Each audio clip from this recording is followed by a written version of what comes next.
Cool. For sure. Is it live? Are we going? We are, I think, officially live. Let me check. Oh, Sweet. it says setting it up.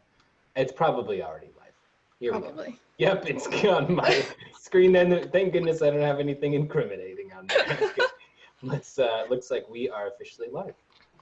Awesome. Well, hello, everyone How's who it going? is joining. This is my wonderful friend, Jax. Do you mind introducing yourself and just letting the world know what you do? Yeah, I'm Jax Atlantis. I do astrology, I do tarot. I love to essentially just talk about spirituality in general, and I like to take kind of a sort of individualistic approach to it. I really like to take a look at how human beings really interact in the real world with spirituality. I love to take a look at how spirituality can be applicable to our lives, and I suppose my sort of mission statement is just showing everyone that each and every one of us has so many unique capacities and so many things that we can connect to and be a part of that it can really change your entire life just to open yourself up to what you're already capable of. And I feel like sometimes it's treated very dogmatically, and I feel like it's treated in a way where people feel that they can't access that. And so that's something that, it's sort of my mission to change the opinion on that. So Absolutely. yeah, It's so beautiful. And I love the work that you do and how it's so like connected to lucid dreaming and all that. We've talked about this yeah. before, like the planet's astrology and just how lucidity is connected to it in general. It's so cool. I can't wait to learn more about astrology. I'm kind of a noob when it comes to that still, but For yeah, now, oh my for gosh. now. It's going to be so exciting. When we did your chart reading, that was I'm just sharing this to Facebook right now. When we did Yeah. your chart reading, it was mind blowing how much you are living. You're living as a Leo who really is guided in so many different ways by Neptune. It's so Hmm. powerful. And to see you step into that light and that energy publicly in the world it's awesome. It's so That cool. means a lot. And I appreciate you doing that for me. That's definitely the best kind of reading I've ever gotten. That was my first like actual astrology reading and just diving into that. There was so much knowledge within that chart that I had no idea about. Like it's It so was cool. it was fun. That was yeah, it was super fun. It's I really love to do it, and I'm excited for me and you. We're kind of going to be collaborating. We've had just some chats about this, but all of you guys, we're actually sort of talking about collaborating on some astrological lucid dreaming, projects, and we're going to see kind of how those shake out, what those will end up looking like. But it's going to be pretty cool. It's definitely going to be awesome. Absolutely. And do you remember that one thing in my chart where you said there was going to be a time where me and Chance were going to get an idea and then we're going to try to plan it out? Yep. We totally found it out. We're going to start investing and looking into like the stock market and stuff like that. And I've seen a lot of stuff on that. I just got chills too. But things kept coming up and we were just like, okay, so how are we going to do this and how are we going to execute it? And so we were like, oh my God, this is exactly what Jax was telling us about the other day. Whoa. Like, so cool. So that's mind blowing for a few reasons, actually. That's mind Oh, blowing because I had the same idea this morning. And so the fact that you're saying really? that right now, this is not scripted. The fact that you're saying that right now is tripping me out. I've got a specific area that we're all going to have a meeting. We're all going to have a meeting and talk about this because that's so Yes. cool. Yes. That is it. That's crazy. Definitely Yeah. collective, just tapping into that collective consciousness. But we immediately thought of you when we said that. And that's crazy that you just got that thought this morning. Did anything spark it? Like, did you watch anything or were you just like, oh my gosh? I just Yeah, had well, like, there's some of it that I have to keep a little bit under wraps for now, but what I can say is it's actually directly connected to you and Chance. You oh, guys really? sort of the what spawned the idea, and I actually forgotten to tell you guys about it. I remembered to tell Starry Ari and Peace Dealer about it earlier when we went live on YouTube on Peace Dealer's channel, and yeah, so oh my God, we have so much to catch up on in that regards, but. It's been crazy recently, hasn't it? Hasn't this Oh, energy just been insane? it's wild. Like, I How are can you feel dealing with it? How are you dealing with it as a Leo? it almost just feels exciting. Like it's a little bit confusing. Like I don't know what this energy is trying to tell me. I don't really make it out, but it feels like exciting. There's like some sort of awakening happening that I can really feel. Like there's, I know there's like crazy shit going on in the world right now, but I think like underneath that, it's because something deeper is blooming. There's an awakening happening. And so everything Yeah. that doesn't serve us is starting to fall away, so we can step into that higher power. And a lot of people that you know, and even that I know, are awakening and coming to new realizations, and I feel like it's a collective thing. And so things might seem like they're chaotic and falling apart, but that's Right. just because something bigger and better is being built out of it. So I'm Yeah. staying pretty calm and chill about it, but it's I definitely feel some new energies that I haven't really felt before, especially within the last like 3 months Yeah, specifically. it does. It feels pretty miraculous. My intuition says 5 days from now, we're all going to be like, whoa, everything just changed all of a sudden. Like What is going on? it is not as profoundly dark and scary as it looks right now. Like Yeah. the thing is, when the lights go out, that's when you have to use your sense of touch, your sense of smell, your sense of, hearing. Like you have to use these other senses in order to do that. When it happens metaphorically, we have to be able to understand what it is we're really feeling. So when the world puts out this catastrophe and this like grand challenge, we have to understand, what do I actually feel? Not like in response to this, but what do I feel prior to this? What do I feel while it's happening from my point of view? Not the point of view that I feel like I ought to have, but what's my point of view? So it's crazy. It's so I crazy. know, right? I feel like I kind of got out of like hermit mode for a little bit. I just needed to like relax, release things, just like take in more information, read books, and just like kind of regenerate my energy. Yeah. But it's definitely like, I feel very confused, but I feel comforted at the same time. I don't have any reason to like feel fear, like freak out. It's like, oh, I don't really know what's happening, but I know that everything's supposed to happen this way and everything's going to be fine regardless. So I I feel like last year was a little bit harder for me Yeah.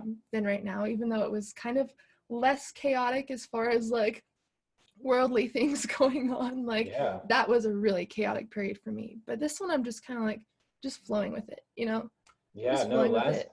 last year for you, when we looked at your chart, it was like an entire year worth of like, okay, here's all the building blocks, and you're not going to get too much support, but here's a bunch of building blocks, and here's all the things that frighten you. So go ahead and do that. And it's like Figure out your chart was like, it's like like it was just like, it was so much.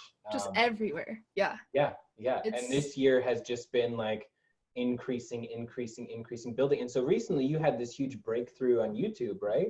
As far as your following and everything. yeah, it just kind of like happened. It was mostly because of like a few videos, but I was also working on manifesting at the same time. Like every single morning I woke up, I would log into my YouTube and be like, oh my gosh, like I have so many new subs or so many new people I can connect to, even though I didn't really see that at the time. But then it Yeah. just kind of started to manifest. And then, yeah, I think it's been like a week since I've been partnered with YouTube, which was my whole goal for an entire year, which was what I was Wow. working on.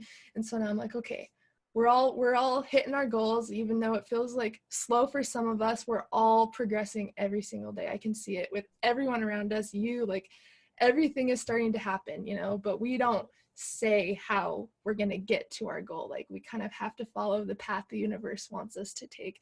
Yeah. So especially this past year, all the shit I was going through like around like August last year, it just felt super chaotic. But now I'm just learning so much to just trust more and just to be, and everything. The universe knows what I desire, knows what I want and what I need.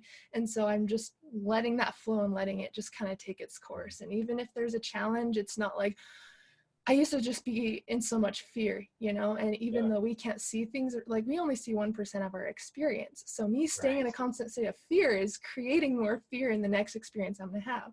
And so it's just all about, what can this teach me right now? Like, instead of freaking out, it's just like, oh, I wonder what this challenge means. It's kind of interesting. You kind of look at it from a different point of view now. So that's definitely Yeah. something that's taken a little bit of time to learn, to say the least. But I'm Yeah. finally starting to like be comfortable with staying in that space instead of feeling like I have to like force to trust it or force myself to relax. It just feels a little bit easier now. Is it the Yeah. same with you too? It's just everything's like flowing a little bit easier. You're just like, oh, whatever happens, like. Yeah, in kind of a funny way. The past, so so for me, this past month has been all about self-discipline, and each and every day finding new ways to enjoy and to take on the sort of form of self-discipline that brings about like success and change and creation. not changing myself in some sort of superficial way, but changing myself internally, letting myself evolve in areas where it still feels a little uncomfortable to expand. And so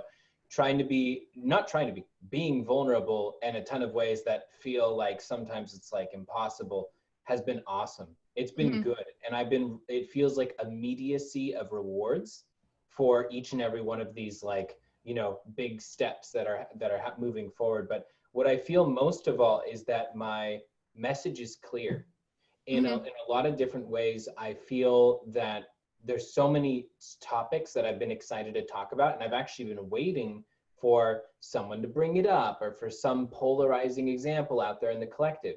And none of those things have come. And so I've realized that it's time to shift, and it's time to sort of break that Libran rule where, you know, you never start like a conflict, if you will. You never do that. You have to respond to one if one exists and happens towards you, but you never start one. And so my shift has actually been, and it sounds almost like a bad thing, but it's really positive actually. It's about going on the offense and going out and starting to fight for some of your dreams and starting to fight some of the dogmatic concepts that have really, you know, to me been a huge problem, because dogmatic concepts are something that, you know, they're just like poison. They sort of enter the bloodstream, and, you know, they kind of move throughout a person's entire being. And so my whole mission statement is to show people that they can be free, and they can be honest and be themselves. And that's Exactly. all they have to be. And they can enjoy life more by doing that. And they don't have to abide by the arbitrary rules that other people say are part of being spiritual. You know, Absolutely. seeing themselves as being spiritual, in my opinion. Yeah. Like, and just seeking discomfort as well is something that I've learned. I don't know if you've heard of that YouTube channel called Yes Theory, but they're all about seeking discomfort, pushing people to their limits to achieve things that they never thought they would ever be able to achieve, overcoming your biggest and greatest fears. It's like the most amazing, beautiful message ever. And I've really tried to take that in as much as I can. If something scares me or I feel uncomfortable, I have to do it. Like, I cannot let that fear control me or even push me away. If there's something that I feel uncomfortable, I have to do it. And so I've been learning that slowly, but every time you overcome something, you're like, you know, this feels good. I can breathe. Like, that isn't holding me down anymore. You know, that stress or like that mental shit that goes in your head when you're like, oh, I don't know if I could do this. I don't know if I should. Are people going to like me? Are people going to like this? Like, you're just like, you know what? It makes me uncomfortable. I think it's awesome. And so I'm just going to do it. And it's been, the past year, I feel like, has been like the most growth that I feel like I've experienced, like just emotionally, mentally, and like spiritually, especially just learning a lot about myself. Instead of running away from my shit, I'm learning to face it all. Just like, all right, run towards it. Lay it on me. I'm ready to show love and acceptance to every single part that I've denied, suppressed, and disowned for so long. Yeah. You know? No, I so feel that. The last 3 years have been that so intensely. And it's so funny because before that, it was so hermetic. Yes. So to myself. So like just thoughts upon analysis upon no action, like just all this thinking and hoping for things. And it's like, don't hope for anything. Don't ever hope for anything. I've learned that. And know it's going to be scary and it's going to hurt and then feel really amazing, but it'll hurt at first for a second and then it will feel amazing. And just let yourself do that over and over again. And I totally agree with that concept from Yes Theory, the idea of seeking discomfort. That's so I tell people all the time, like, it's not a crime for you to be afraid of spiders, but you have that fear. It would be better if you didn't. And so go to a room where a spider is and stand there. And the next day, stand 5 feet away from it. The next day, stand 1 foot away from it. And eventually, day after day, just get closer and closer until you've conquered it. If you're working towards it, then you're fine. Exactly. You don't have to fix it immediately. You know, for me, I think my grand crescendo, the ultimate fear facing, my final boss is skydiving. Because I am not a big fan of heights. For some reason, flying on planes is fine, but that's only because in my head, I'm like, oh, this is like a house moving through the sky. So I'm like on the ground, the bottom of a house. But, you know, it's like, but skydiving, that sounds terrifying. It's funny you mentioned it because skydiving was one of my fears. And so I actually did that in a lucid dream. And my brain thought I actually did it. And so I was like, oh, okay, I'm actually fine. This is all fine. And God, Chance is actually Chance is actually fucking terrified of spiders, like terrified of spiders. And I'm trying to get him to practice it in the lucid dream, because if he can manifest a dream spider on his arm, and his brain will be like, oh, I thought we were scared of spiders, but you willingly let one on you. Okay, I'm going to rewire the brain to get rid of that fear. You know, it's all subconscious. It's all what our brain thinks we, you know, aren't willing to face. But once we just show awareness to it and love, like, it completely transforms our entire experience. And I actually do have a lucid dream question, if that's okay with you, for me to answer that really quick. Cool. So I just want to say hi to everyone here in here: Nicole, Carolyn, Andrew, Mr. Gamer. What's up? How's it going? All right. So we got one question here. When I was getting lucid and progressing, then my dreaming hit a wall, and even my recall has been usually poor. Got any advice? So what I'd recommend is using your dream journal every day. That's literally the key to it. And I tell everyone this, because if you just write down dreams when you remember dreams, you'll probably never progress in your recall. You have to, every single day, I didn't remember anything. Or did I remember any thoughts, feelings, shapes, emotions, colors, anything like that? And just write it in your dream journal. And even if you don't remember anything in the morning, just write, I didn't remember any dreams tonight.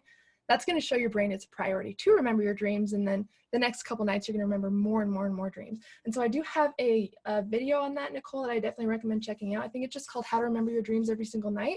And then you can use that to go into lucidity.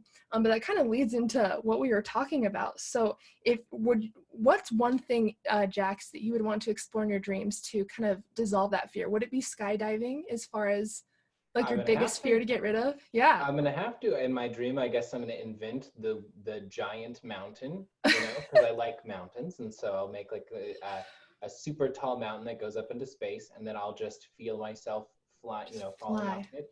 I'm gonna do that, and actually, I would love to comment on Nicole's question. I'm not a lucid dreaming expert, but I've totally you know, played around with this and had some fun with it. One idea too: attach pleasure to the idea of hitting the wall. Like, a lot of times we'll think like, you know, oh, I hit the wall, like I failed. And it's like, well, actually, like, so change the concept a bit. You hit the wall, so now you've got like a new mystery. Like, instead of being like you failed here, like you have a new mystery to explore, and even like personify it as a physical wall, and then feel yourself figuring it out, like looking at it, studying it, like climbing up and over it, you know? So that's one thing that I like to do whenever I'm hitting like a wall in any meditation or anything like that. Always attach the concept of success and pleasure to the fact that you did it, and then you'll actually overcome it, because, you know, there's no stress anymore about that. Yeah, exactly. Yeah. And plus, like, if what was I gonna say? It just completely went away. Okay, yes. And also, without failing, we wouldn't realize what we're doing wrong. Like, we wouldn't realize what we need to do, you know? So when you're having poor dream recall or anything like that, look at everything that you're doing and then just try new things, switch things around. That's the best way to learn, is like, okay, well, I'm going to bed at this time. Maybe I should try going to bed a little earlier. I haven't been writing my dreams every single night. Maybe I should try that. It's all about trial and error, because that's the only way that you're going to figure out what works best for you. And yes, don't ever see it as you're failing, because the more we're hard on ourselves, it actually creates a block to get lucid. Like, if I've ever really tried to lucid dream and I couldn't, and I just got really angry, I wasn't going to get anywhere. Yeah. So even just remembering little pieces of your dreams, get excited, feel that like childlike curiosity, like, oh my God, I remember a little piece of my dream. I'm so excited. And that's going to show your brain it's a priority, and you're going to start having more experiences. And then I know that you said, Nicole, that you have been skipping the dream journal when your dreams are uneventful. And I guarantee you that is what it is. So now that we know, then you can just start writing down as much as you can. It doesn't have to be anything. You could write down whenever you woke up in the middle of the night. If you remember tossing or turning or waking up to go to the bathroom, you can write that in your journal, because you're teaching your brain to become aware of what happens during sleep. So if you don't remember dreams, you can write down anything that you remember from there. Kim, we do have a Discord. You can find me at the Lucid Mystic. I can also post a link for that right now. If there's anyone who does want to join the Discord, I do stream on Twitch, and I know Jax is going to be streaming as well. Is that right? I am, and I still haven't done it yet. I ended up getting all the software, everything ready, and then I just have been like, you know, just going off into busy town. But yeah, no, I need to actually set a date for that. And as far as like lucid dreaming and astrology, you know, Haylee and I are going to be, you know, having all kinds of, you know, like sort of connections and different things that we're teaching each other. So we're probably going to put each other in some kind of like boot camp, you know, like I'll be doing like 14-day like lucid dreaming boot camp. You guys should definitely check out all of her different courses that she has. Like they're so fucking cool. I've been able to like check out some of them before they were released. Been able to preview like snippets of different things. And the way that she teaches is so simple and tactile and approachable for everyone. Like you could just not know anything about any of this and you could go in and be able to really quickly start to make progress. I had an immediate breakthrough. She had sent me this meditation video that she uses, one that she had, I believe, created, and it was just mind blowing. It was so simple, but like it immediately started awakening all these things that I haven't done since I was 15, because I got really into it at 15. And then now as I'm 29, almost 30, some sort of 15-year cycles happening with me. And I'm getting really into it again. So yeah, anyways, she's going to have me in a boot camp, and then I'm probably going to have her in the astrology boot camp. And we're going to both, you know, hold each other accountable. I'm going to have to write down all my dreams for 14 days, but just definitely check out her stuff, because it's pretty cool stuff. Yeah, and definitely check out Jax's YouTube channel. You can find him just at Jax Atlantis. He has amazing content on there. Like, I love what you do, Jax, and it's so cool that we're figuring out a way to tie what we do together. So it's really, really cool. And I can't wait to collab and do more stuff in the future. And I know we're going to be doing some lucid dreaming experiments together. We did try to do a shared lucid dream. And I wouldn't say it was necessarily lucid, but we had pretty much the same experience separately. So that's really interesting. It felt like we went to different versions of the same place. Right? That's what my, you know, it was like, because that's the whole thing with lucid dreaming. It's like all of these rules that we normally have for locations and time they're not there like that. You sort of just are in the same place kind of, but in a different way, but it's wild. And Andrew, as far as what do I play, I'd go on stream probably just to play some like old retro games, probably like the first Legend of Zelda. I don't know, I would probably take requests and see what retro games everyone wants. I wouldn't really, I'm not much of a modern gamer. I don't play any of the new stuff. But I really have, you know, like the first, what was it, Dragon Warrior? Anyone remember that from the Nintendo? Did you ever play that? That was a good one. What are some other good NES games? I'm kind of drawing a blank on it now, but some of those really old ones where they're difficult, where even as a grown man, I love like Legend of Zelda, like the mind game, like you're trying to really. We'll have to stream together sometime on Twitch, Jax. Play some games. We absolutely need to. That will be fun. Yes. And she's gonna kick my ass hardcore. Oh, bullshit! No. No. No. But I have fun, and that's the whole point. That's all that matters. It's a video game, and you should be having fun. And, You know. Also, Nicole, if you do want to try out that meditation, you can just send me an email. It's just contact.thelucidmystic@gmail.com. If anyone's interested in the bootcamp or the lucid dreaming course, I did post the link there, but I also do offer just one-on-one coaching, like single one-on-one sessions if you don't want like a full intensive lucid dream course, if that makes sense. But yeah, just message me. Anyone who's interested, just contact.thelucidmystic@gmail.com. It's also in my about section and the description. Send any questions there, anything you're looking for, I'll be able to help you out. But definitely stay tuned for me and Jax's Twitch lives, because we're for sure doing that. I stream every Friday on Twitch, Jax, and you're definitely going to join in sometime, and we're going to play some games. If you've never heard of, have you played TFT before, or Teamfight Tactics? Have you heard of that? It's like a strategy game. No worries. I like strategy. I like strategy. Hell yeah. So we're good. It'll just be a surprise. We'll just figure it out when we get there. But you said everything's set up for Twitch? Yeah, I think I'm all set up. I think technically I could go live tomorrow if I wanted to, or something like that. Hell yeah. Yeah. Okay. Well, I'm feeling this has to happen. Hell yeah. Hey, Luke. Hey, Andrew. What's going on? Difficult as even. Gotcha. Difficult even as a grown man. Those are the games. Those games didn't mess around. There was like these days, like the modern video games, people like they play them and it's like, oh, go to your quest point, and it has like a line that shows you where to go. Go talk to this person. There was just nothing. You have to figure it out. Talk to random villagers, and they all said these weird idioms and like tropes about things, and like none of it made sense. And it was like, go to the east, and it's like, where, dude? There's like Where the 100 fuck is the paths to the east. Like, I'm just a single person here. Like, That reminds me of, I don't know if you ever played Twilight Princess, Legend of Zelda, but oh my god, like they didn't tell you anything. Like there's just all these different statues, and you have to put them in a certain order to make a certain design to unlock doors. And I'm just like, what is? There was one level where I was stuck for 6 hours, and I would just turn it off, get mad, go back, still stuck, turn it off, get mad, come back. And I'm like, these are the games I live for, though, that really make you think, because when you complete them, you're like, oh my god, I feel so amazing. I figured it out, you know? you know, my first mind over matter concept was actually from a video game. It was from Donkey Kong Country for the Super Nintendo. And there was this, I remember vividly because of how many times I did it. I would have been 6 at the time.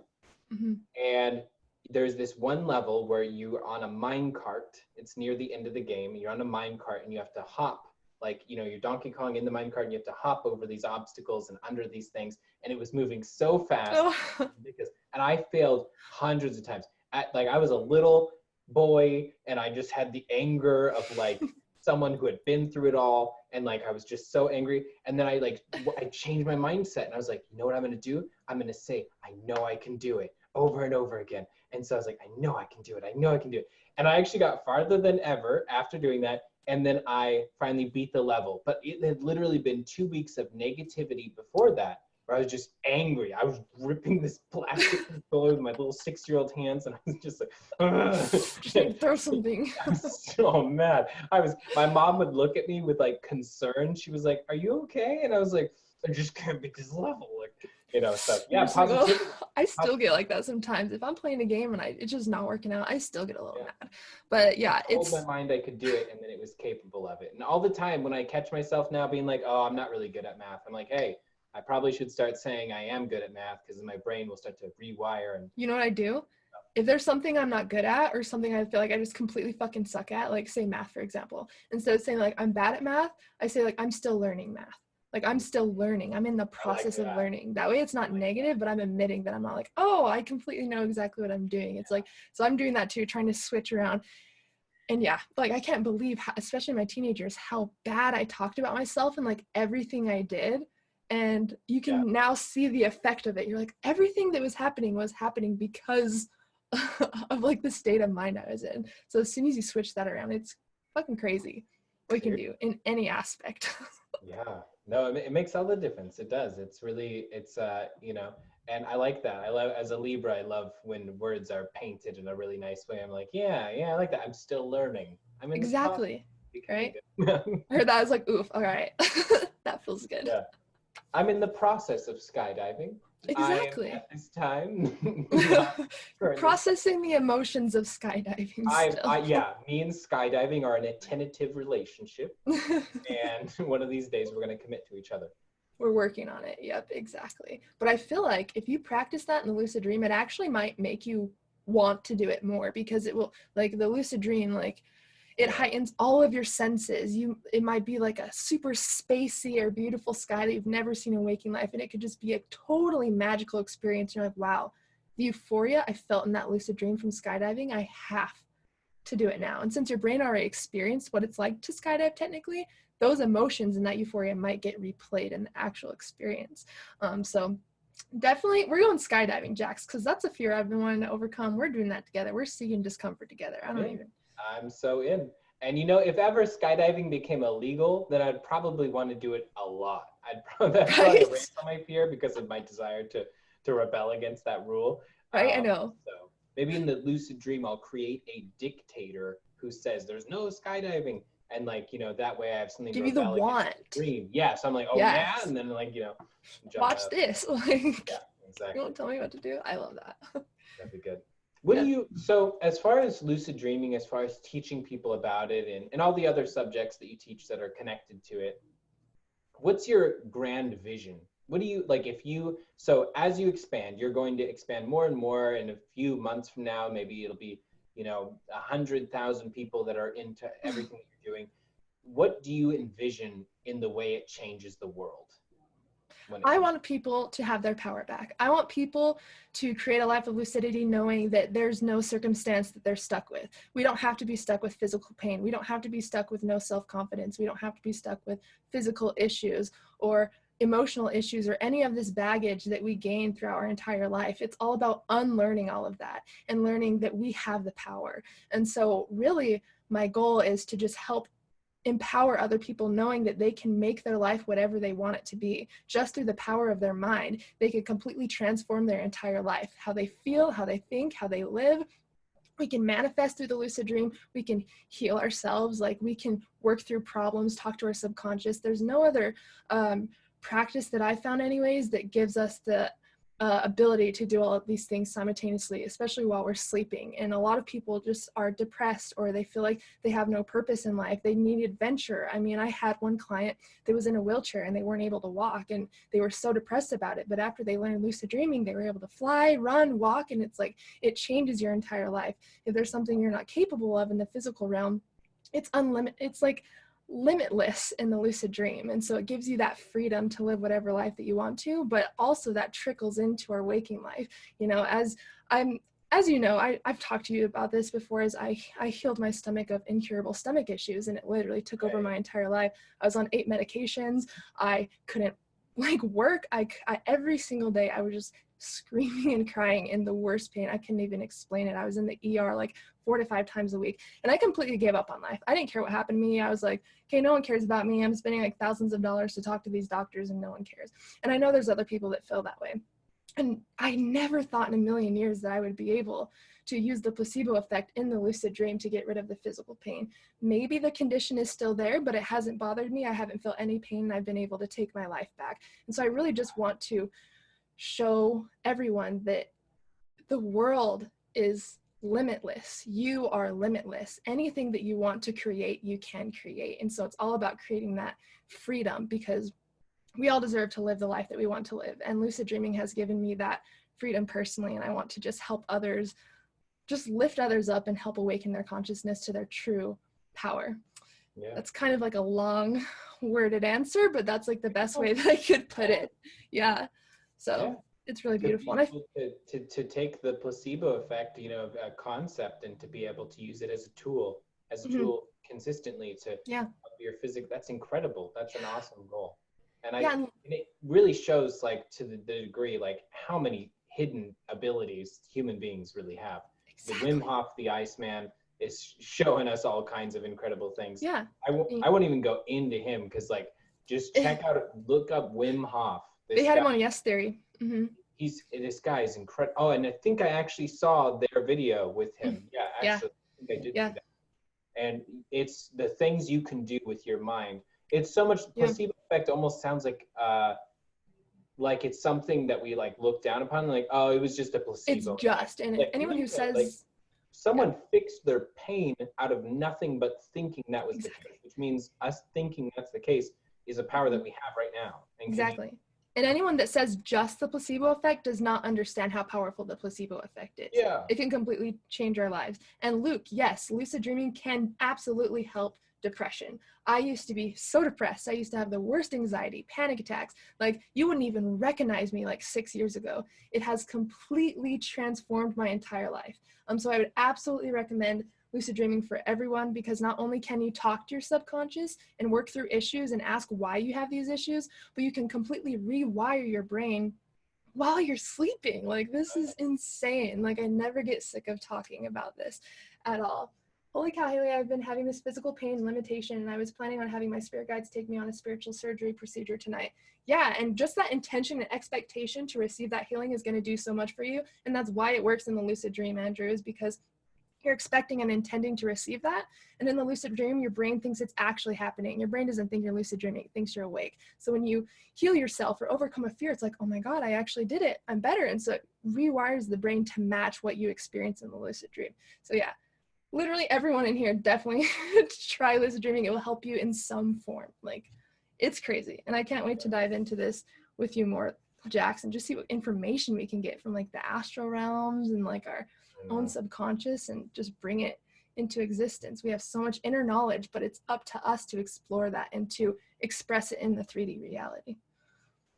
Yeah, and I'm curious, do you have other parts of your spirituality that you haven't done any videos on, or that you believe is sort of like a branch or maybe even a twig off of astral travel or lucid dreaming that you're considering getting into, or making some videos about?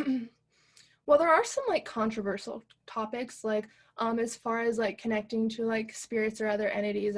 I've seen other entities from, ever since I was a child, and that's actually how I found out that my grandmother passed away, is because she came to me while I was awake, sitting on my bed, patted me on the back, and told me not to be scared. I thought she was actually there, which was wild. As a child, I don't understand. I'm sure you've experienced crazy stuff as a child that Yeah. seems not real still. Like it's so profound. It's because our mind was so open, and so I'm definitely into that stuff, like especially my dog who's passed away. I hang out with my dog in the astral realm, which I haven't really talked about. I love to connect to different frequencies in this universe. And you don't always have to be in the astral realm to do that. Like the places you can reach in meditation alone, like are incredible. I've been working on just connecting to different realms of wisdom, like through the Akashic records. I'm still kind of new to the Akashic records, but it's all about just practicing and just being open and just allowing things to happen. And so, and I'm sure you went into the Akashic records a little bit, right? Like kind of dove into that a little bit. Yeah, I conceptualize the framework a bit differently than being like the Akashic records, but Yeah, essentially the same concept. Yeah. yeah, exactly. And yeah, Piassano, the remote viewing as well, just traveling just with your mind and intending to go those places, like just Yeah. travel there without actually physically leaving. I actually did that when my mom was sick. She was sick probably like 6 months ago, and I just meditated and I made the intention to remote view to her. And it was crazy. Like I saw a vision almost like I was dreaming, but I was able to see like what was on the TV, what book was on the table, and I asked her about it, and it was actually Yeah. true. So I think in a way it's still kind of projecting astrally, That's so but funny. I never even thought to talk to you about remote viewing. I've yeah, had a few classes on remote viewing. We got to do maybe a specialized remote viewing class at some we point. do. Yeah, That that'd would be be so so, fun. oh my gosh. Yeah, We have and so it's so many. weird because that is a branch of, astral. It's a branch of lucid dreaming, and it's to me, I always treat it as its own standalone thing, but actually it's a total bridge ability because it sort of connects to several of the other psychic abilities in the present. That's why there's some people that specialize in the texture of the objects of the remote viewing, or they specialize Yeah, in the vibrancy of the color. yeah. But it's crazy. That's amazing. I Yeah, love it's that. so fun. A lot of the time when I was messing around with that and just trying to meditate, like, and just concentrate on like a beach, for some reason when I put myself into a really relaxed state, a beach is what always makes me feel calm, And then I started to smell the salty air as I was like meditating, and I could hear the waves, and I started to trip out because I almost had to open my eyes and be like, whoa, am I like on my bed? Where am I? Because it Yeah, was so real. And we'll definitely have to dive into that more, because just what your mind can create and your consciousness can do, yeah, it's incredible. That's why we should definitely practice using the unconscious and the subconscious states in what we do, because our conscious mind only controls 5% of our entire experience. So we're pretty limited if we just try to, use our conscious mind for exploring these deeper yeah. things. That's Yeah. so cool. That's so awesome. This is so crazy. I can't wait to try this. Yeah. And if you guys have any questions, definitely throw them out there. But I 100% recommend it. The only thing I'm having trouble with is actually dreaming. Like, how do I dream so I can lucid dream? Everyone dreams. Everyone dreams 5 to 6 times a night, because we go into what's called REM, or rapid eye movement, and every 90 minutes we go into REM. So every 90 minutes you're going into your sleeping cycle. The only reason we don't remember our dreams is because we don't try. And that might seem weird. Like, if I'm dreaming, or am I just supposed to remember our dreams? Well, you have to try. Like, if you want to play guitar, but you never pick up the guitar, it's going to be pretty hard to learn the guitar, right? So you have to practice. You have to get familiar with your dreaming content. And just using your dream journal in general. A lot of people think that they can't write in their dream journal unless they're having dreams. What I want you to do, everyone in here who's having trouble remembering their dreams, tonight what I want you to do is, as you're going to sleep, just say, tonight I'll remember my dreams. I have excellent dream recall. And just repeat that a few times. As soon as you open your eyes, what did I dream about? Do I remember any do I remember where I was with, where I was, who I was with, what I was doing? Ask any question. Write Yeah. down anything you remember, and just do that every day. And even though it feels like you're beating a dead horse sometimes, you're like, I'm not getting anything from this, I promise you, one day like a week after you start doing this, actually, you'll remember a little piece of the dream. Make sure to write it down. Then the next day, you're going to remember a little bit more and a little bit more and a little bit more. Then once you really start paying attention to your dreams, I'm sure you can attest to this as well, Jax, like things just start to get way more profound. Like the experience we had together was just so deep because we were paying so much attention to it. You know, you have to see dreams as important for your brain to see it as a priority for you to remember, if that makes sense. Does that make sense, Jack? Does that make sense? Makes sense to me. Okay, cool. And we got this good question here, which kind of brings up a philosophical it's a philosophical question, really. Can you affect another person's mind by astral projection? So the first thing I would say to look at is the ethics. So take the astral projection in the other person's mind out of the equation, switch it to bodies. Can you affect another person's body with your body? You know, I could physically push someone over. I could physically give someone a hug. To what degree is it ethical for me to push someone over, though? And also, even with helping someone, like for instance, can I run in front of someone and open the door for them? And then, you know, keep doing that over and over and run ahead of them and make their coffee and do all this stuff. Whether for negative intention or even for positive intention, like let's say healing, affecting another person's mind to heal them via the astral projection, if their own mindset is not in a place where they're wanting healing yet or ready to accept it, then you could throw healing energy at them all day and they'll still, you know, be the same. To me, I would enter into it with the same rules that you would with consent, you know, just consent and communication with another person, like, hey, can we try astral projection where I'm going to try and send you healing energy or, you know, go on this dream state with you? And absolutely, if the person says yes, then yeah, like a direct connection. But I remember when teaching remote viewing classes, I had a few people that essentially they were trying to learn remote viewing so that they could spy on their ex-boyfriends. And so that was, that's when I had to add like an ethics section in the beginning of the course for all future courses, because I realized essentially the idea is, you know, if you wouldn't do it with a security camera in real life, we wouldn't want to look into someone's mind without their permission. I'm assuming, of course, you are, you know, would be asking these things, but I just am saying that for the general public, it's something where you want permission and consent and communication in the physical before you do that in the subconscious, you know. Plus, if they're not like aware of it, they're not going to really notice it. But if you give someone a heads up, like, hey, around this time, I'm going to try to like do this. Let me know if anything happens or anything. Like they'll be able to like tune into if anything actually happened. But if you don't let anyone know anything and they're just going about their day, like they're not going to notice anything, even if you were able to do that. And he does say something interesting, which I don't know if you've read Journeys Out of the Body by Robert Monroe, but apparently when he was out of body, he pinched someone and they had a bruise when they woke up.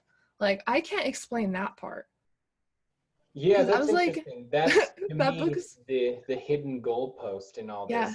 You know, where's the maximum limit? My beliefs, just intuitively, based on things I felt from the past with ancient masters who have been able to do all sorts of stuff, at least in documentation. It's not proven technically, exactly. Yep.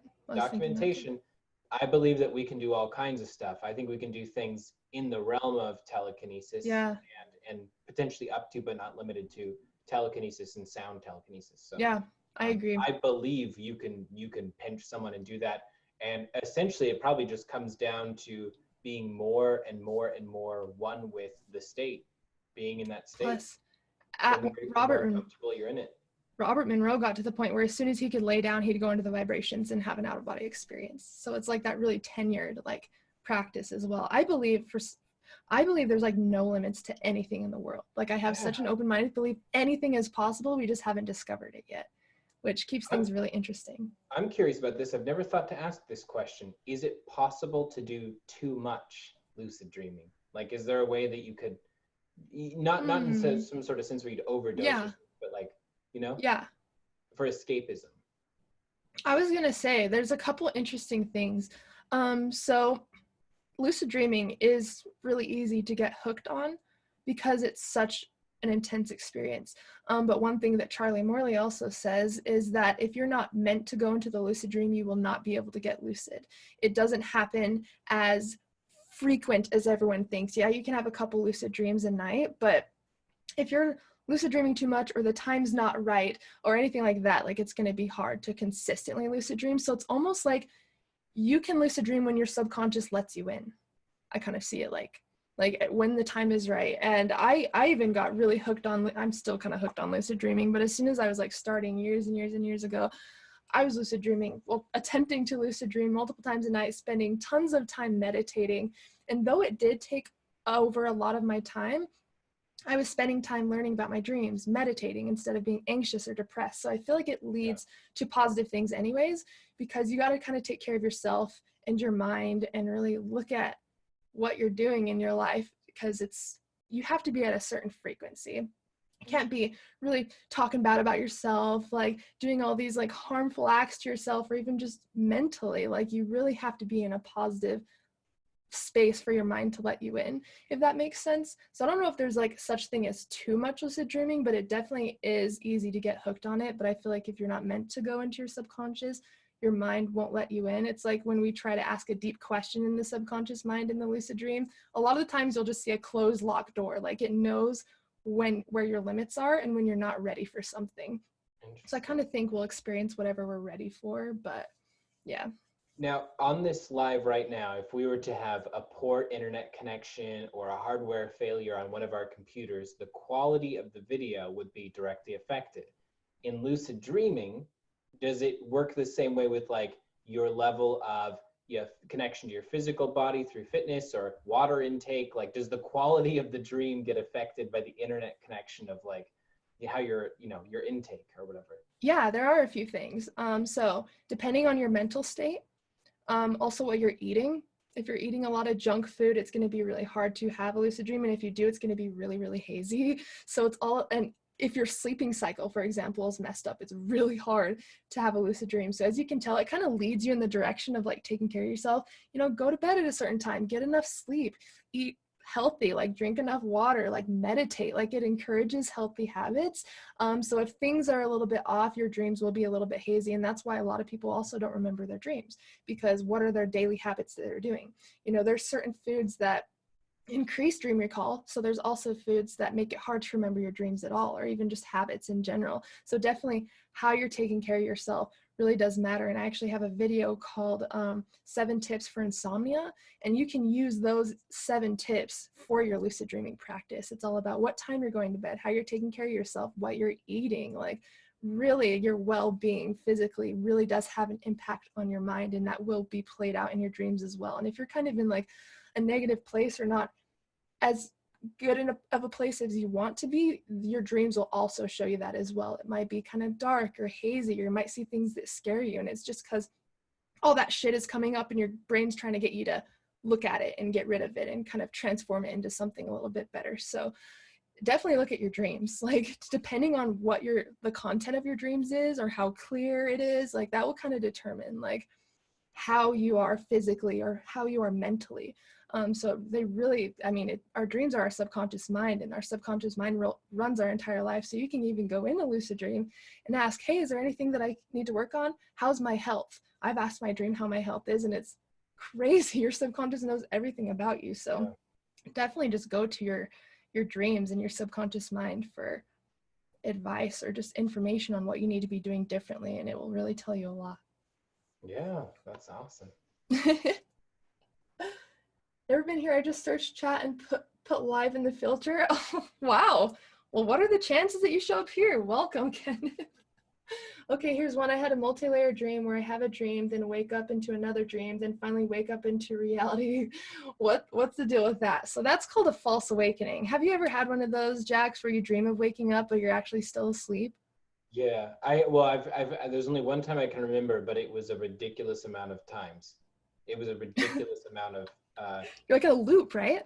I was like, okay, what's going on here? And I kept being like, I swear if I wake up in a hospital bed or something like that, and it's been like 6 months has passed in the real world or just something like that, I'm gonna just flip out. So I was like, I finally woke up and I was fine. But it was super intense, but the whole thing was, it was as if the dream was like, no, hold on, don't leave yet. Look at this. And I kept trying to look away. This would have been when I was like 17 at the time. And so there was all kinds of stuff I was looking away from back then. But yeah, it was as if the dream was like just don't leave yet. You don't get to leave yet. Just You look. don't understand. Then Yeah. then you're good. Just look at it and admit it.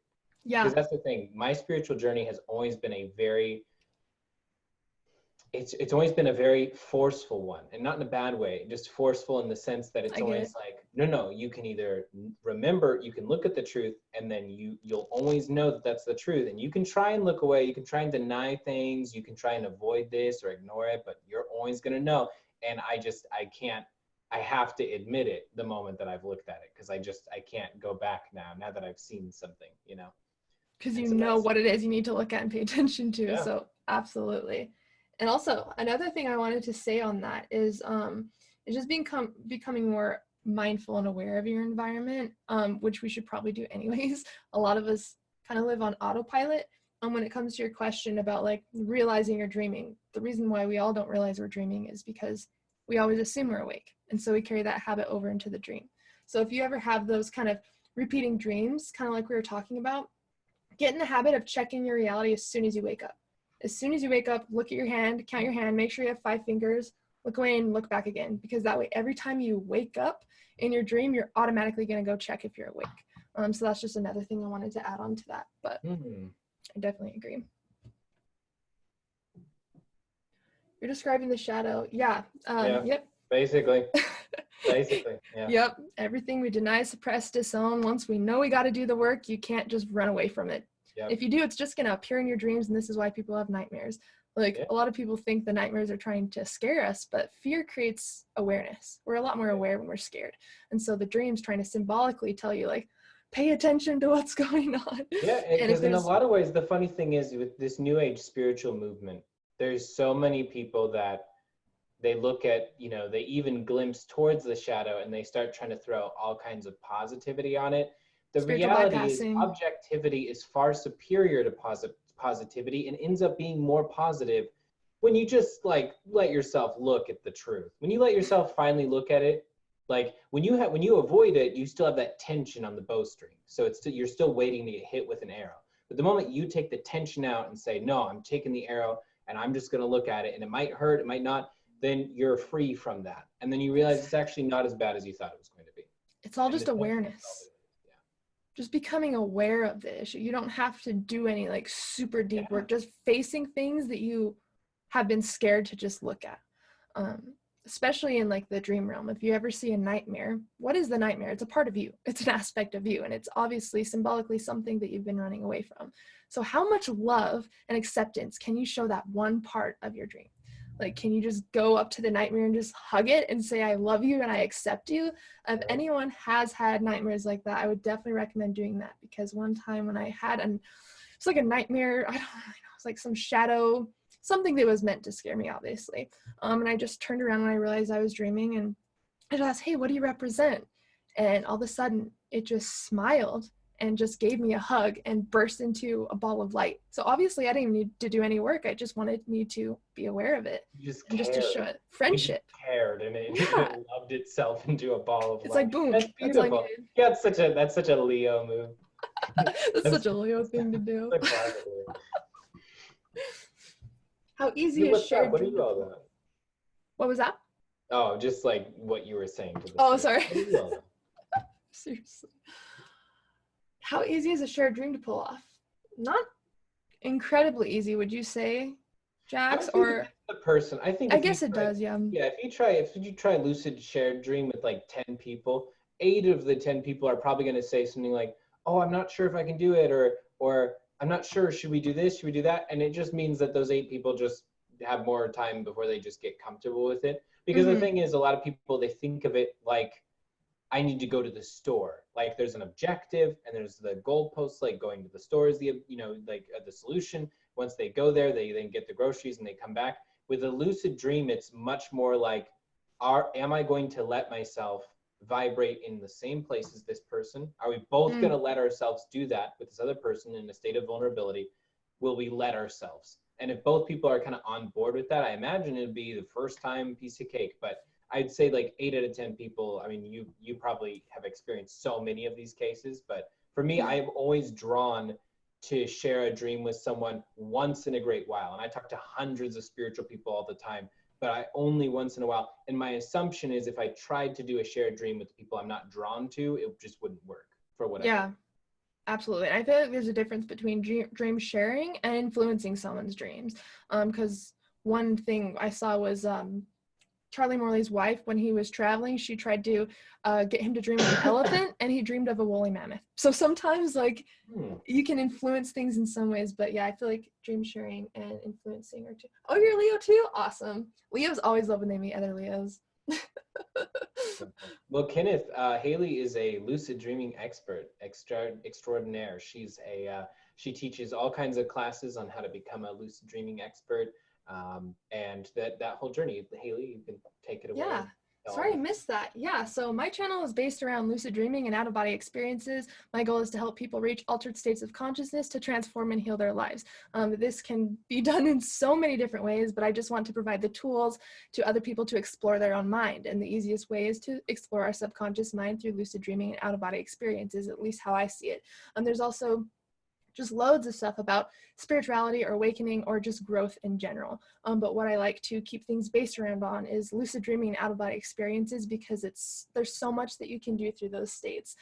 So I don't have any like set in like religious beliefs or anything. I'm pretty much just open and me and just constantly learning and exploring new things. But one thing I'm very drawn to is altered states of consciousness. So if you ever had a random lucid dream or sleep paralysis or an out-of-body experience or want to get to those experiences, this channel would definitely be a good thing to check out. And if you have any questions, I do this full-time. I have a course on this, one-on-one coaching. If you have any questions, you can always just leave them in the comments on any of my videos, and I would love to learn more about you and help you reach these beautiful states of consciousness.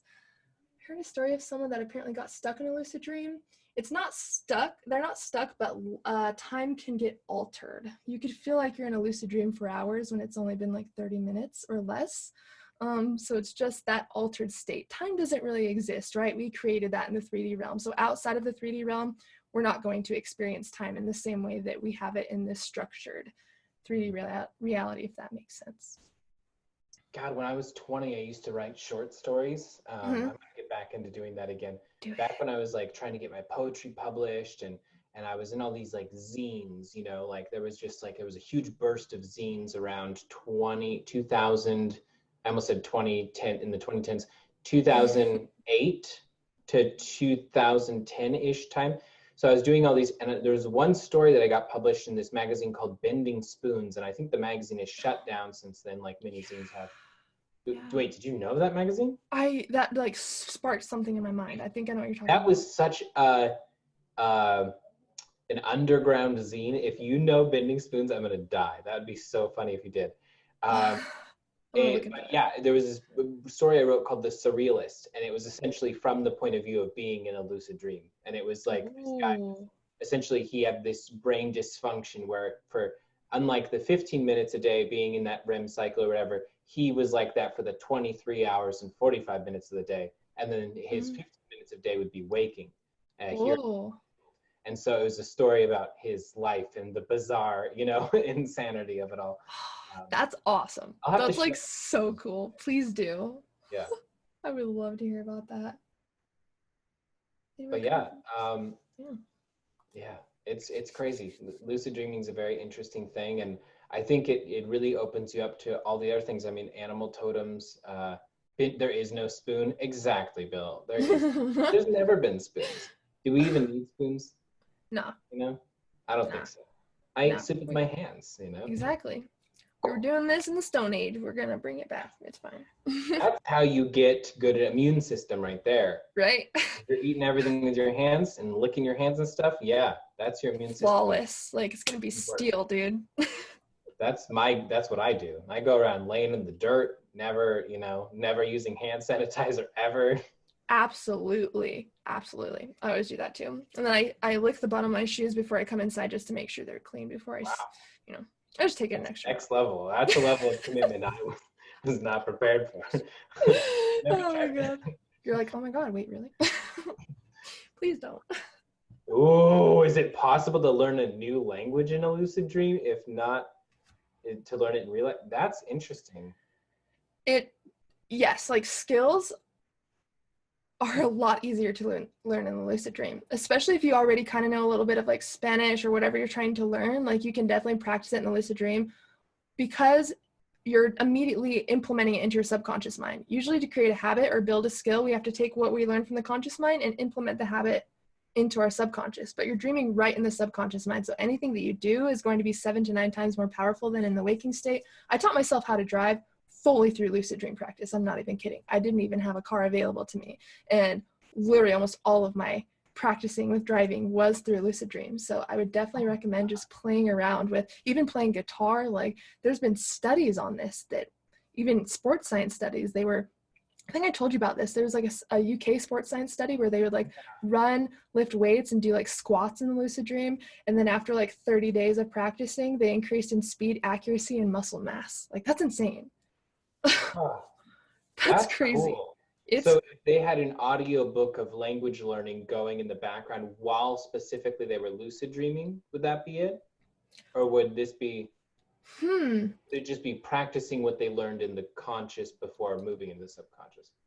I mean, it could go either way, honestly, because I'm kind of like torn with that because I feel like it would have to be, you'd have to have at least some information when you go in, but I've heard stories of people hearing music in their lucid dream and they look it up after and it's an actual song. Like Yesterday by the Beatles, someone heard that song for the first time in an out-of-body experience. So I feel like we still can get information that we don't already know, so it probably is possible with languages as well. I haven't personally explored that too much personally, but I would absolutely love to see how far that goes and what I can actually get as far as knowledge I wasn't aware of from the lucid state. So that'd actually be a really good experiment. Maybe I'll have to do like an experiment series on I my was about channel of to like say, lucid dreaming. you got yourself a guinea pig here.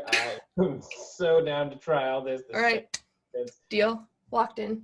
We're I'll be doing it. speaking Japanese in no time.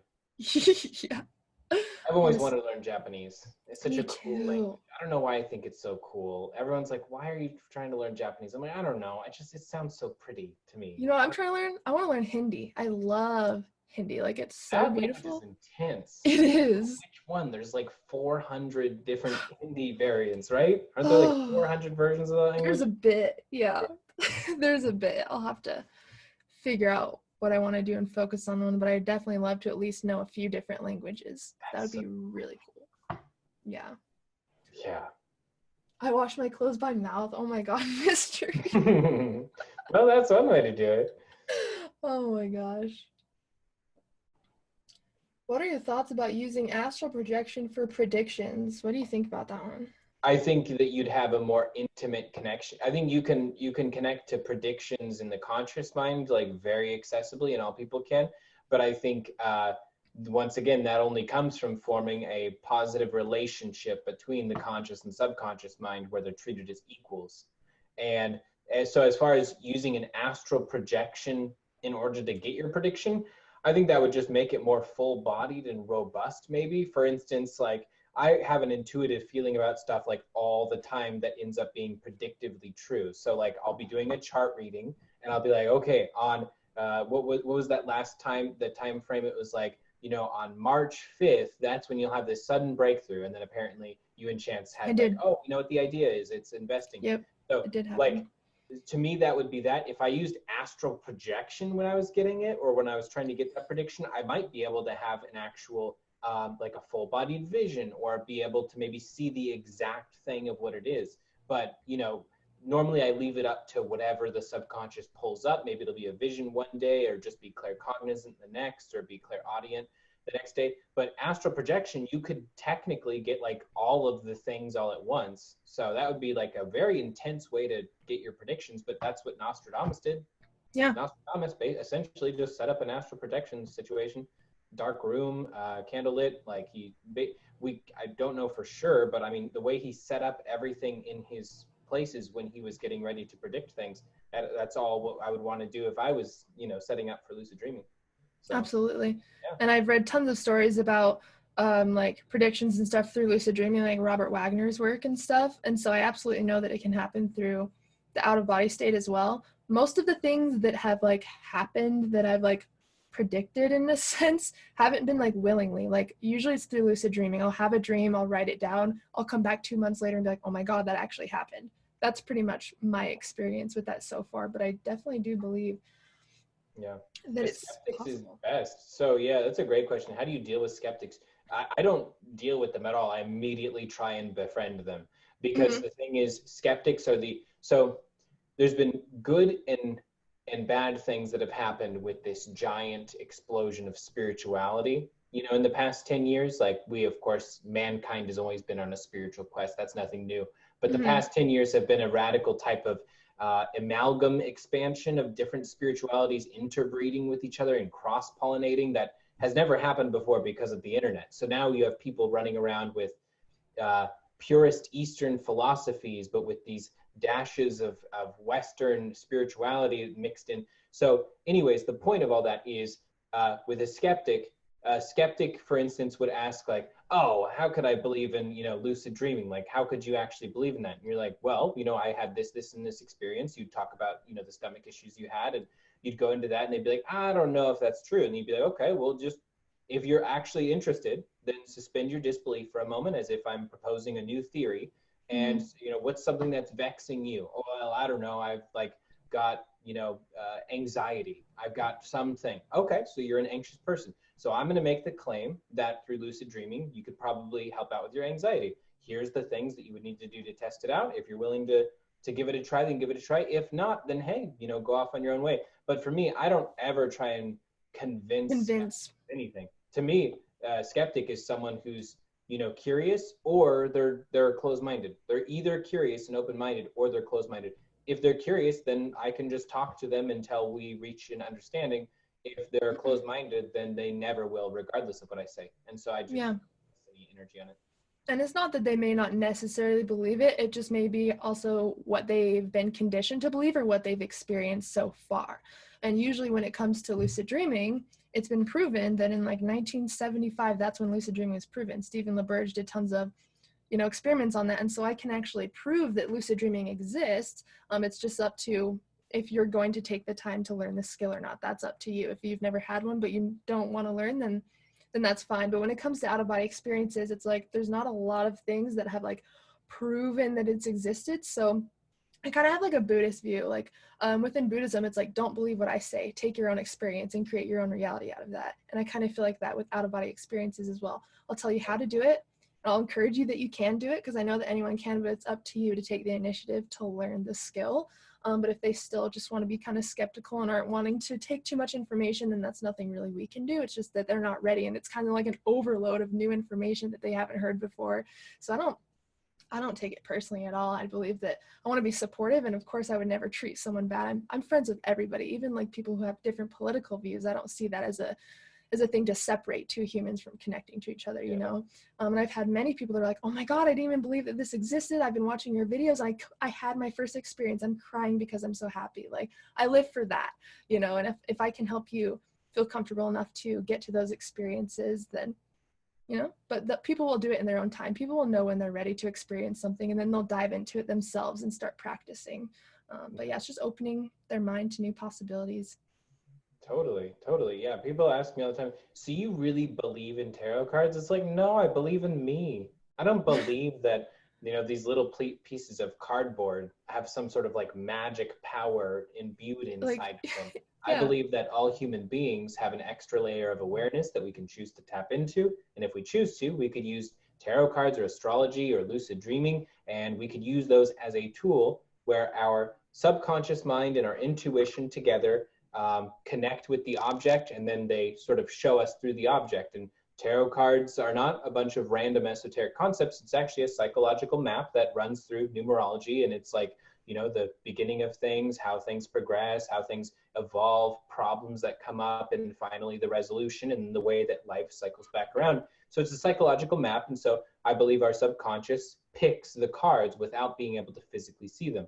Hmm. It's those cards. And so that's the magic. We're all the magic. We, the people, have the psychic gift. And there's nothing special about the physical cards themselves or looking at an astrology chart in itself. Is no, it's us and our Hmm. connection with the divine or the universe or God or whatever term is pleasing to you. But yeah, to me, I openly and excitedly hope more skeptics come to me because then I can chat with them.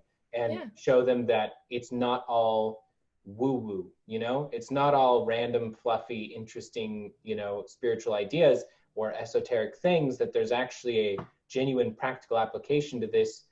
It's the path of self-love is inherently embroidered into the psychic gift. It always leads you to those places. And anyone who's ever dealing with trouble with consistency with their gifts or with predicting things, it's always people who are kind of resisting against a part of self-love, like consistently every single time. Every psychic I know, or every tarot reader who is having like going through a phase where they don't feel they're accurate, it's always whenever they're in this totally bad relationship, or in a job that they are being mistreated consistently. So the universe is basically like, dude, like get out of that thing and walk along, even though it's scary. Like get out of that, out of your comfort zone, and go start walking on this and love yourself through your actions. Love yourself.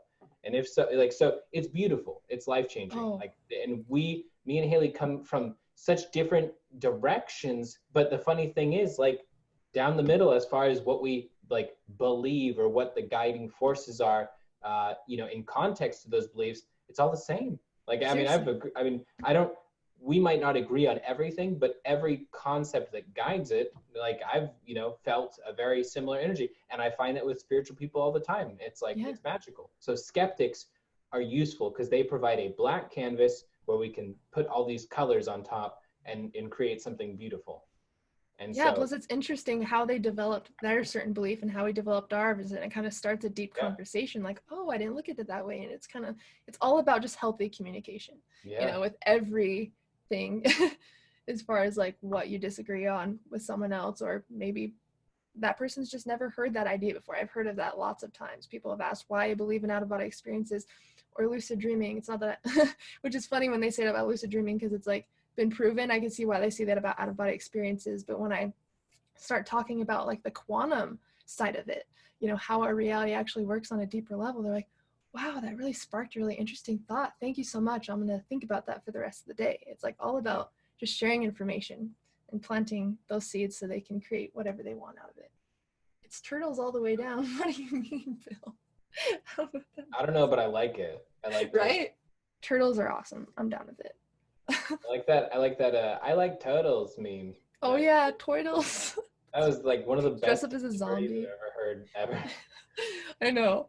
I remember how that news lady like just reacted to. She's like, okay, I feel like that was one of the first popularized memes. One of the first things where I personally went to search it because I remembered that tiny snippet, and it was like that was one of the first viral. Right. It was just a moment. It was like before Vine even, I think. Yeah. So it was crazy. Dang. Yeah, that was a while ago. I was going to say. I know. Time's changing, and it's weird. Right? It's progressing rapidly. I don't know what to do. Yeah. Good thing we'll be young forever. Exactly. Always. Age doesn't even exist.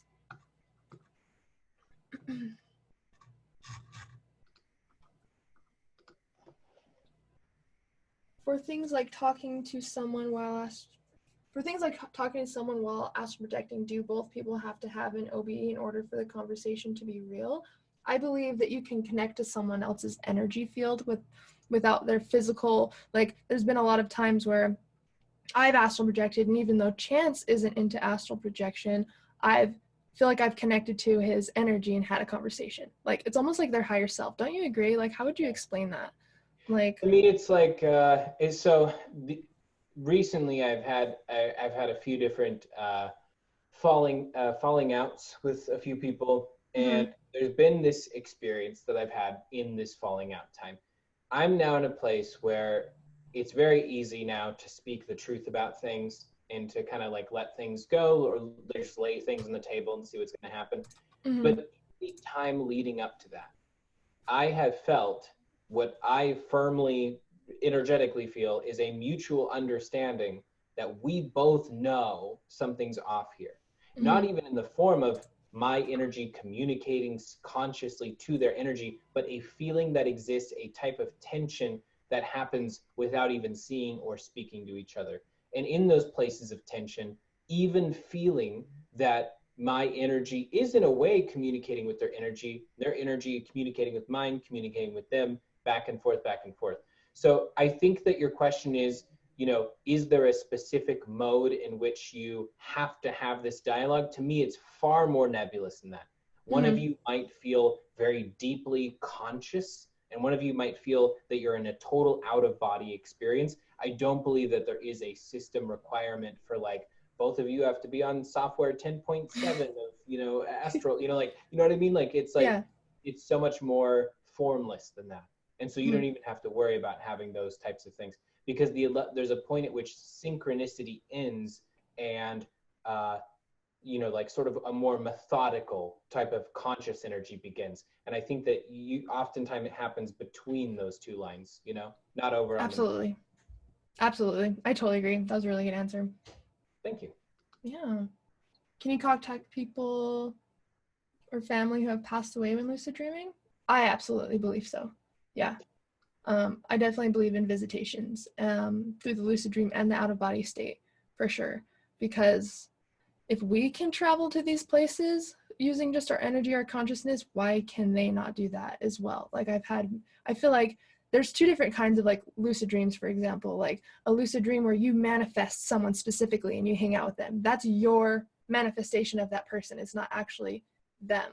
But I feel like when you get a visitation, it's a very clear, vivid dream and they just show up on their own. To me, it just feels like a different energy.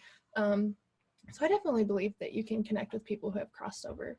You don't have to be asleep or anything to feel that either. Yeah, and you and I need to do a live specifically on this topic, because I can talk for hours about this particular one and about my beliefs of how the spirit realm in a nutshell is the subconscious. A spirit realm is essentially this guiding invisible force that connects all of our subconsciouses together, and that's how mediumship is really a form of energy work, not psychic gift.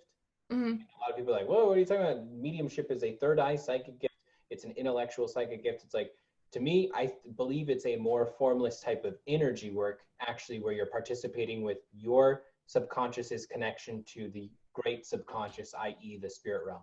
And that you're vibrating in the same place as it, not calling a spirit from heaven or whatever to like come down to the earth world and then the two of you chat it out, which is the way we conceptualize things as 3D human beings. We think of going to people's houses and talking to them or being on the phone with them. But to me, it's vibrating in the same place within a formless placelessness, if you will. So Absolutely. I think we'll totally have a big old talk about that sometime. Oh, I cannot wait. That will go really deep. And I do have to go shortly, if that's okay. Oh, yeah. Me too, actually. I totally forgot that we're over time. No worries. No, it's been so fun. And is there anything that you wanted to like, is there any like, anything you want to say or any plugs for like your website or anything you want to mention or anything to close down the conversation on your end? That's beautiful. Thank you. Yes, so my name is Jax Atlantis, as I said before. My website is jaxatlantis.com. My YouTube channel is Jax Atlantis as well. My Instagram is @Jax Atlantis. So basically, so easy. Look up Jax Atlantis. I'm basically everywhere under that name. But besides that, I also work with High Vibe TV, which is a spiritual network where I do daily astrology videos, daily tarot videos, and I'm about to create this whole new weekly set of series on our channel that you can check out. You can get the High Vibe app, or you can go to highvibe.tv and make sure to check things out over there. It's really awesome. I'm partnered with the Leo King, Peace Dealer, and some other incredible psychics, astrologers, tarot readers. It's a really awesome time. So those would be some of the things I'd love to plug. But Absolutely. Thank you so much for having me on your show. I've had an awesome time. Sweet. And I'll put we'll definitely do this again. I'll put the links for all of your stuff in the description of this. So anyone that wants to check out his services or anything that Jax does, he's an amazing, amazing person. I would definitely recommend following him, subscribing to him, and checking out what he does. Reach out to him if you have any questions about what he does. Like I said, we'll plug all of that into the description. And I know there's a lot of new people here as well. So if any of you are having questions about lucid dreaming or my services or anything that you can't find on my YouTube page, then definitely, number one, check out or email me at contact.thelucidmystic@gmail.com. Make sure to subscribe as well if you like this content. And then I do have like a Lucid Dreaming video course for you, and I offer one-on-one coaching as well. So definitely check out Jax. He's amazing. And then, yeah, let me know if there's anything I can do for you as well. And we'll definitely be doing this again. I had a lot of fun, Jax. We'll definitely have to do this again. I didn't expect to get so many questions. Yeah, So I'll have to I'd be love to prepared. have engagement. Yeah. Yeah, so thank you for everyone who came to chill. We love you all so much. We will be back. I will create a post next time. That way all of you know when we'll be going live or doing something like that. And that way we have a chance for more people to join in. But thank you all so much. I love you all. And as always, we're sending you endless love and endless lucidity. Awesome. Thanks, guys. Bye.